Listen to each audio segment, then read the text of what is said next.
विद्यार्थियों, इसके पहले हमने संयुक्त वाक्य आपको समझाया। अब मिश्र वाक्य मैं समझाने जा रहा हूँ, ध्यान से समझेंगे। जिस वाक्य में एक से अधिक उपवाक्य हों जो किसी व्यधिकरण योजक द्वारा जुड़े हों तथा इन उपवाक्यों में एक प्रधान उपवाक्य हो और अन्य उपवाक्य गौण हों, अर्थात प्रधान उपवाक्य पर निर्भर हों, उसे मिश्र वाक्य कहते हैं। देखिए विद्यार्थियों, यहाँ पर दो चीज़ें ध्यान देने वाली हैं। इसमें दो उपवाक्य होंगे, एक प्रधान उपवाक्य होगा और दूसरा उस पर आश्रित या उस पर आधारित एक उपवाक्य होगा। उसे आश्रित उपवाक्य या गौण उपवाक्य बोलते हैं। मिश्र वाक्यों में प्रायः व्यधिकरण योजक युग्म विद्यार्थियों, योजक युग्म यानी जो, सो, जो, वह आदि शब्दों का प्रयोग होता है। आदि योजक युग्म शब्दों का प्रयोग होता है। संयुक्त वाक्य में क्या था विद्यार्थियों, वहाँ पर योजक पद का प्रयोग होता था। पद यानी एक कोई पर्टिकुलर शब्द, लेकिन यहाँ पर जो मिश्र वाक्य में प्रयुक्त हो रहा है वो जोड़े में होगा, यानी जो, सो, जो, वह, जैसा वैसा, जिसकी उसकी, यदि तो, वही जिसे, जिसे उसे, जब तक तब तक आदि प्रयोग होते हैं।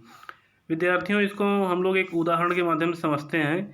यदि आप नहीं जानते हो तो मत बोलो। यदि आप नहीं जानते हो तो मत बोलो। तो यहाँ पर जो व्यधिकरण योजक युग्म शब्द हैं वो क्या हैं, यदि और तो। अब अगर हम आपसे ये पूछें कि इसमें प्रधान उपवाक्य क्या है, यदि आप नहीं जानते हो, और मिश्र क्या गौण क्या हो जाएगा, मत बोलो। ये क्या हो जाएगा, गौण वाक्य हो जाएगा। इसी तरह से ये जो आपको पूरी लिस्ट दी गई है 1 से 10 उदाहरण की, उसको आप अपने नोटबुक में नोट कर लीजिए। इसी तरह से संयुक्त वाक्य के उदाहरणों को नोट कर लीजिए और नोट करने के बाद आप कम से कम उसको 2 बार पढ़िए। तब आपको संयुक्त वाक्य, मिश्र वाक्य और सरल वाक्य के उदाहरणों में अंतर करना समझ में आ जाएगा। और विद्यार्थियों ध्यान देंगे, बोर्ड परीक्षा में आपको सीधा सा वाक्य दे देगा और पूछ लेगा कि पहचान कर बताइए कि ये किस तरह का वाक्य है। तो वहाँ पर आपको सरल, संयुक्त या मिश्र 3 में से कोई एक लिखना होगा।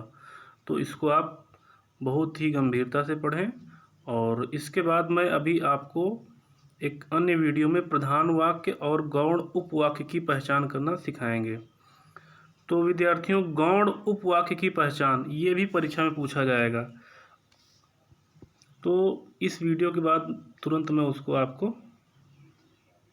उस वीडियो के माध्यम से आपको मैं समझाने का प्रयत्न करता हूँ।